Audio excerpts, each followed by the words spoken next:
Hello and welcome to Maths with Jacob. This lesson will focus on problem solving suitable diagrams. Sometimes we are presented with problems that can be easily solved by drawing some type of diagram, chart or model. This strategy enables us to see the problem more clearly. Example 1. John and Mary had 5 children. The 5 children married. 2 of the couples had 3 children. The other 3 couples had 2 children. What is the total number of people in this family? So here we have John and Mary, and they are the parents. That's important to understand that. Now John and Mary, they had 5 children. Okay? Now these children married, so when they married, that means there were 2 of them. So when they married, that's a couple, that's another couple, another couple, another couple, and another couple. So the 5 children now become 10 because all of them married. So John and Mary's children. It's important to understand that they are now married.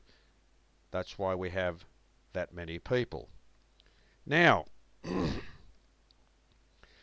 of the couples had 3 children. So here, let's assume that these 2 people here had 3 children. So we have 1, 2, 3. The other couple also had 3 children. 1, 2, 3. Now it says the other 3 couples had 2 children. So there's 2, 2, and another 2.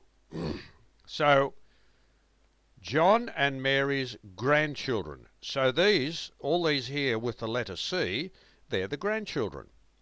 So the total family members are, here we go. That's John and Mary. There are 2 of them. 1, 2. These are the married couples. 2, 4, 6, 8, 10. So there are 10 of them. These are these children here. 3 plus 3 gives you 6. Of course, you remember, 2 of the married couples had 3 children each.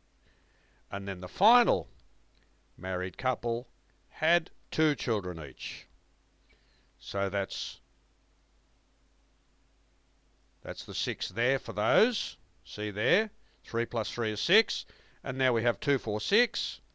So altogether we have 6 plus 6 plus 10 plus 2. And that gives us 24 in the family. Example 2. 3 coins are tossed, one after the other. What are all the possibilities, assuming each coin had a head on one side and a tail on the other? So from the start, if we toss the first coin, we can get either a head or a tail. If the first coin was a head, the second coin can be a head or a tail. If the first coin was a tail, the second coin can be a head or a tail. For the third coin, if the first 2 are heads, the third one can be a head. If the first 2 were heads, the third one can be a tail, and so on. So when we complete the tree diagram, we always start from here, and we go to the top part of the branch to get head, head, head. Come back to the start, head, head, tail. That's that one. Come back to the start, head, tail, head. That's this one. And so on. And we see that all the possibilities are listed here. So altogether, there are 8 possibilities. So those 2 examples have shown you how drawing a diagram can be very useful in solving problems.